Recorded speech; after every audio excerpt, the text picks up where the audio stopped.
This is my brother. And that's our mom. She's mostly white. And that's our dad. He's Indian. We both had an amazing childhood in a predominantly white town. And despite our age gap, we grew up very close. Since Millen is so much older, he has taught me so much about growing up, like how to work hard to invest your money towards something special. In this case, it was a Nintendo 64. He taught me about music and to not be embarrassed about what makes you unique. Millen has gone through so much in his life, and he has shown me that no matter what happens, heartbreak, loss, or unfortunate circumstances, that if you pursue what you love with an unyielding passion, your dreams can come true, no matter what. This is his story. Okay, Millen, I want you to tell them what we were talking about, phantom limbs. Are you gonna Casey Neistat this?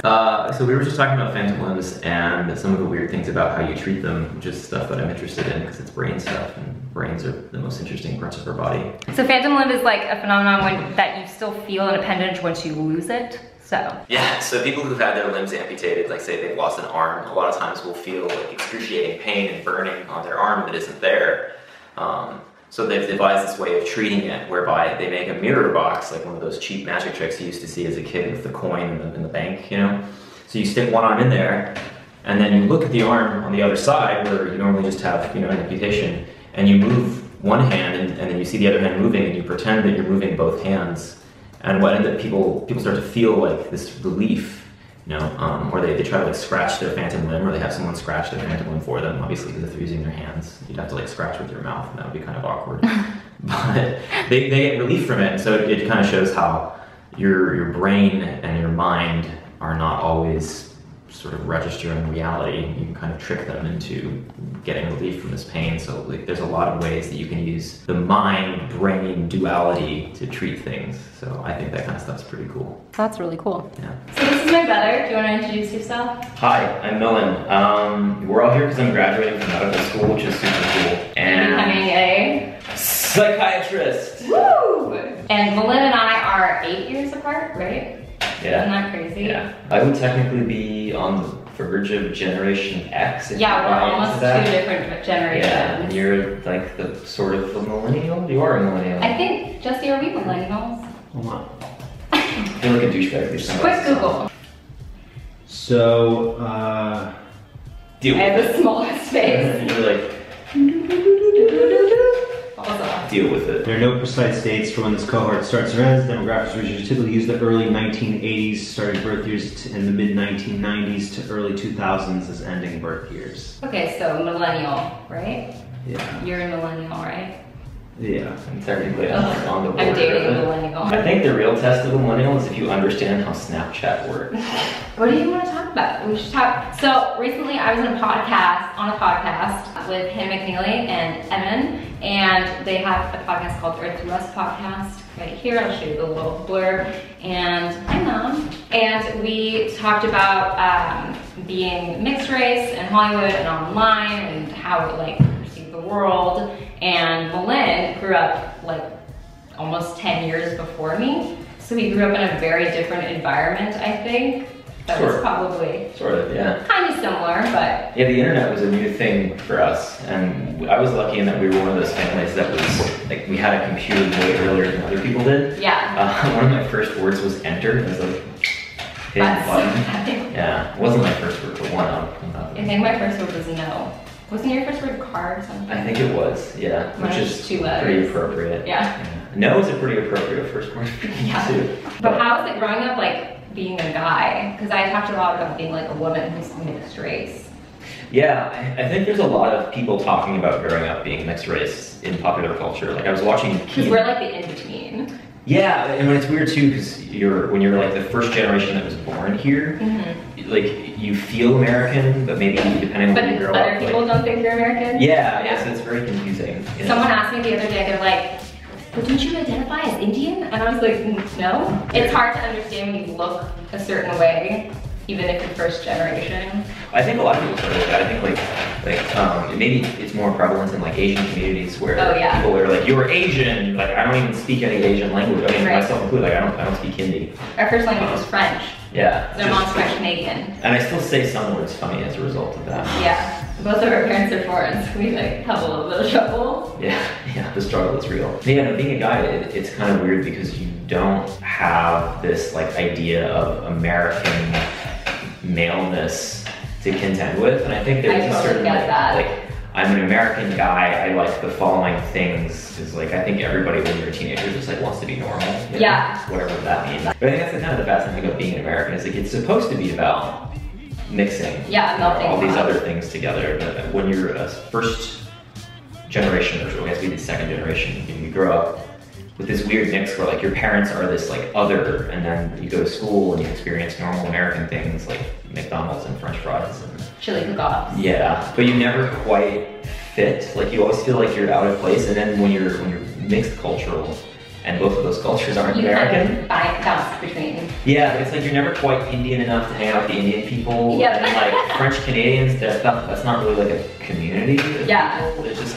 you know. Like, or a lot of people don't consider it. Yeah, it was weird kind of not ever fitting in. And in a way, I think as you get older, you kind of grow into whatever it is that you are, but you also don't have this pre-prescribed identity that has to fit you. You know, you don't have to like behave a certain way because the expectations just aren't there, and you're kind of in a way liberated to grow up and be your own person. Yeah. And we joke a lot about like how weird our family is, but like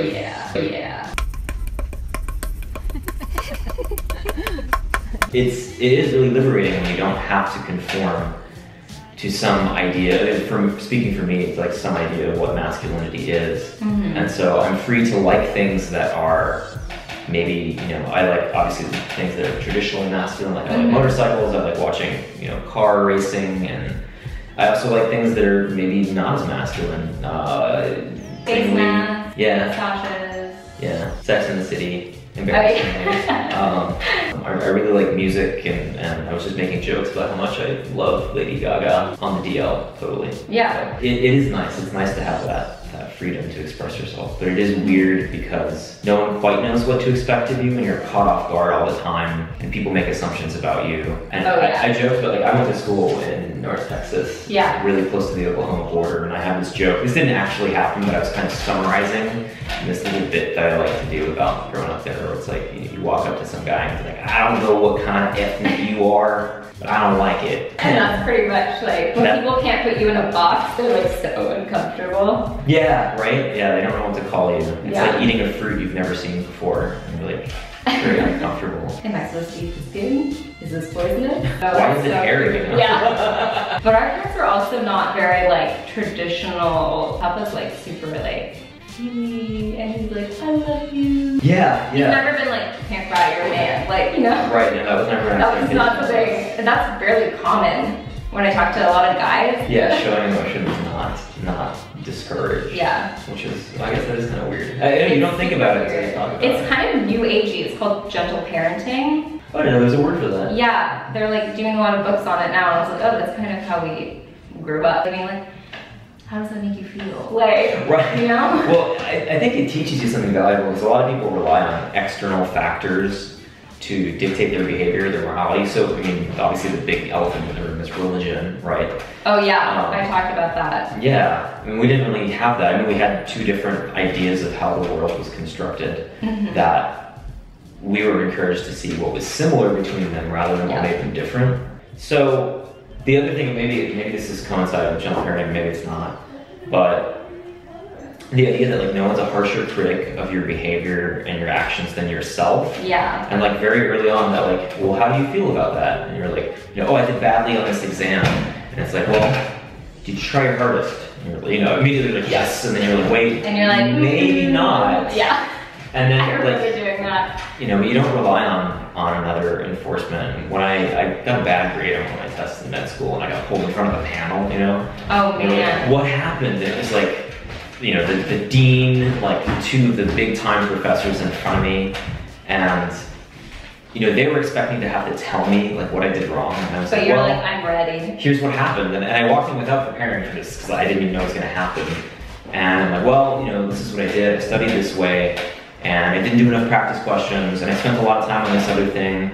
And by the time I had finished explaining how I had prepared for this exam incorrectly, like 15 minutes had gone by, and they just kind of went like, oh, well, it sounds like you have a really good handle on that.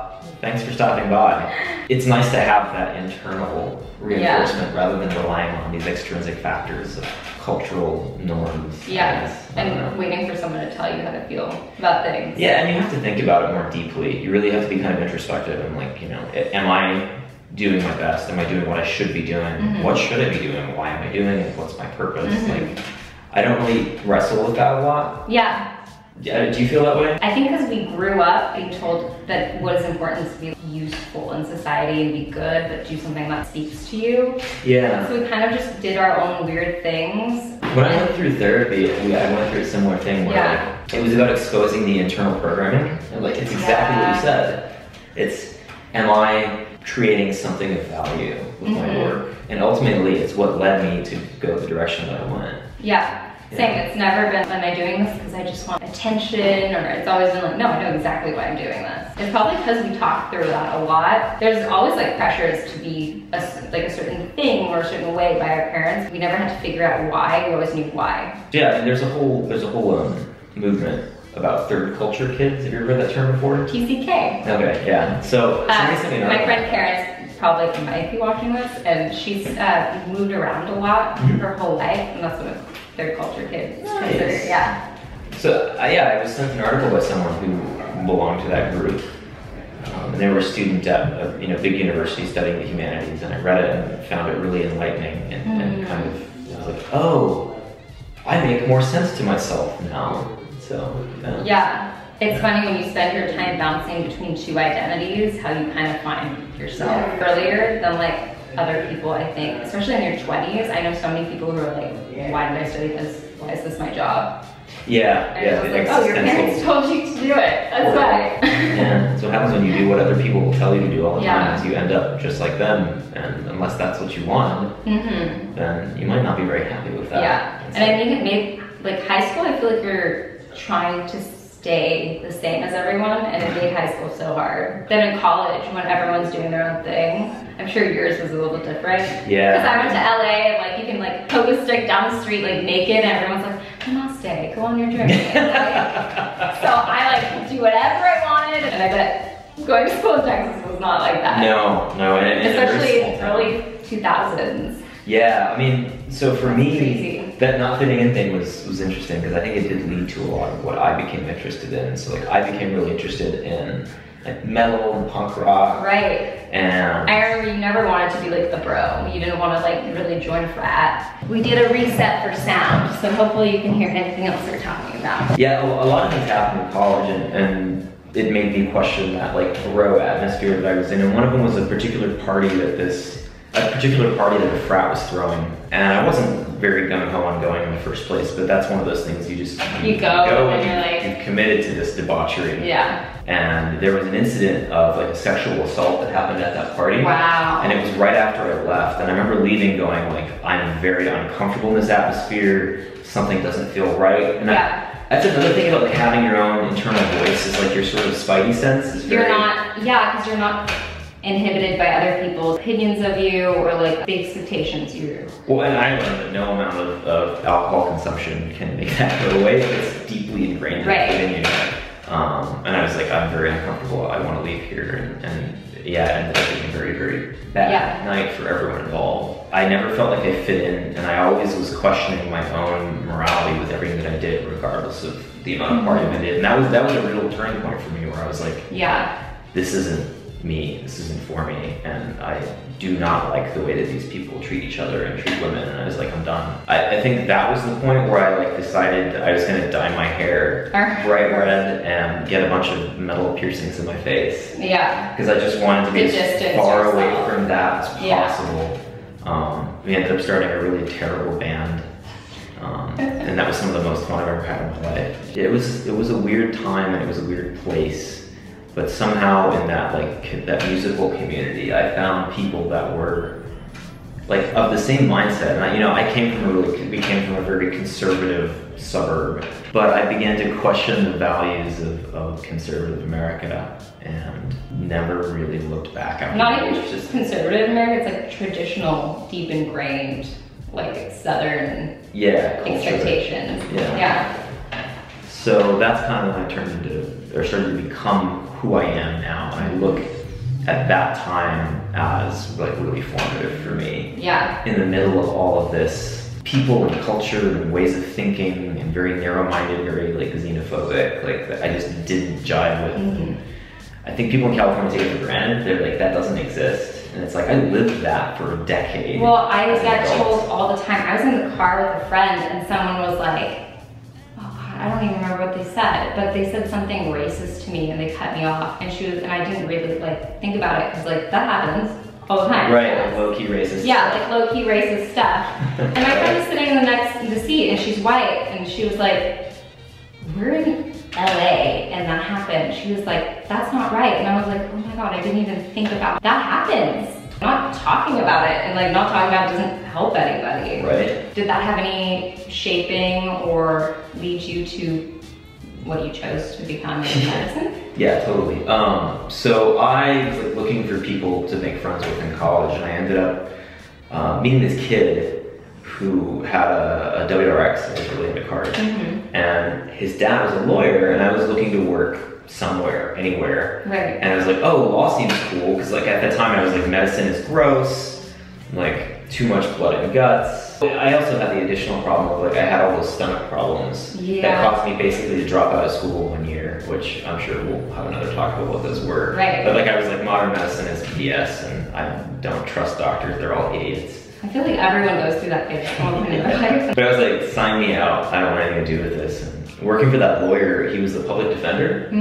He was a very prominent political figure in Texas. And I took some of the conservative talking points that I had heard my entire life, and I posed them to him. And I was like, give me a good argument. And between him and his son, who's now a lawyer, and a great one at that. His son was one of my students. I used to tutor him in English and get him to read, But yeah, they totally affected my identity and my realization of people getting taken advantage of. And I saw that a lot in the system. I mean, we had a client who was mentally retarded, but he was a good-looking guy. He didn't speak any English, and he was from another country. The guy had been sexually assaulted, but they were making it out to be like he had done the assaulting. Right. Because he was mentally challenged. Didn't speak anything about like first grade English, and he was a minority. Yeah. And I remember trying to talk to the client in their language and going like, my vocabulary cannot explain what is going on. This person doesn't even understand what they're being charged with. And so when I realized like how people get taken advantage of, it really changed my perspective and made me think about becoming a doctor. And we used physicians as consuls to go in front of the court and be like, this person is disabled, this person isn't mentally competent to stand trial, and you're gonna sentence this kid and he's gonna get murdered in prison, and just these horrible things that we were trying to prevent, and that never went away. Yeah. That realization of like tremendous injustice and just people not being treated right, and that really is what made me who I am. Yeah. And eventually led me back to medicine, because my boss, Susan, at one point was like, you would be a great doctor, you should think about it. I know, we're all like, I would be a great doctor. And I had a student when I was teaching that was a doctor, and she finally talked me into it. Every single week she would just spend the whole time. That's amazing. Yeah, so she got me kind of to circle back. So why did you choose psychiatry? So why did I choose psychiatry? I really liked it. I loved surgery. I did surgery and just like absolutely loved it, but I craved human connection. I mean, you only talk to people that are under anesthesia. If you're a really extroverted person, it's like torture. And I really enjoyed psychiatry because it was this blend of social conversations where you're talking to somebody, but at the same time, you're talking to them in a directed way to test different areas of their brain. And so you're combining a scientific approach to neuroscience in the brain with a conversation and social work where you're trying to determine like what sort of programs are they eligible for? Are they an addict? Do they need treatment? Would housing help their prognosis? And we talk in psychiatry about the biopsychosocial model of psychiatry, whereby mental health and brain health is related to all of those factors. So there's biological, what's wrong with the receptors and the chemicals in the brain. Psychos, we talk about how their past influences and experiences in life contributed to their process. And then social, the Maslow's hierarchy of needs that we talk about, how is where they are in attaining those steps affecting their health? And if you're a good psychiatrist, you're not just looking at the DSM, you're looking at okay, this guy's diabetic. How is this affecting his diabetes? How is it affecting his blood pressure? Or his ability to take the medications? Or so interesting. Be proactive with what they're eating. That's affecting their sodium, that's affecting their heart failure. It wasn't until I was doing, in retrospect, cardiology, and we were doing a heart failure study. So these guys had just been diagnosed with heart failure, and part of it was a eval of how their mood was. And I remember this man, and I will never forget it. I walked in the room, and this giant hulk of a man is sitting in front of me. An ex-football player, not professional, but very athletic in his previous life, so to speak, guy. And he was really physically intimidating in appearance, but he had heart failure. Oh man. And we ran him through the tests, walked down the hall, how long can you stand up? And I saw him sweating and struggling, and towards the end crying. Oh my gosh. And then we started asking how he felt about it, and I realized that he was going through this severe depression and adjustment problems. And I realized that why is his heart failure so bad? He's eating tons of salty foods, tons of sugar, and he keeps having fluid accumulations. He's getting, lung edema, fluid in the lungs. Wow. He's not taking care of himself because he feels bad, and he's, trying to eat things that make him feel better, which are hurting his heart failure. And this experience was so striking that the other student with me is actually now a psychiatry resident at a prominent university. And of course, I followed suit a year later. So both of us, I think, had a moment in that room where this, just really physically impressive guy was reduced to real, profound disability. So when I think about that, it's really emotional for me even to think about it. I couldn't believe what I was seeing. And then I had case after case that kind of confirmed. That was the first time that I was like, wow. This is the root cause. It's not only treating the symptoms. It's hard, we need to address how he feels before we can start to address what he should the do. physiology. So that's so fascinating. That's what I like. I like the intersection of, traditional medicine, and physiology with the emotional. That's so interesting. I think being artistic and having an artistic background in your career too really gravitates you towards that sort of creative side. Because you're seeing the root of a person and how it just branches out into this colorful, multifaceted human being. Rather than just being this guy has heart failure, this guy has diabetes. You let's look treat at it them mechanically in that aspect, and people aren't mechanical. We're very complicated. And as soon as you think you have somebody figured out, and you're like, I know you're going to do this, they're going to do the exact opposite. In fact, a friend of mine knew that I was prone to kind of giving up on things. And I felt very overwhelmed when I was going into medicine. And he made a bet with me. He says, I'll bet that you're going to quit before you finish. I'll bet you $1,000. And long story short, not that long ago, he's like, so when do you want to collect, doctor? So, my battery's blinking. So we should wrap it up and we need to go eat. Yeah, we need to go eat, so let's go to Millennium. But yeah, I think that really ties it into living authentically will inform your best decisions. So before you try to be anyone, you need to learn your own self. To quote Ben Folds, I do the best impersonation of myself. That's amazing. All right, thank you. Let's go to the restaurant.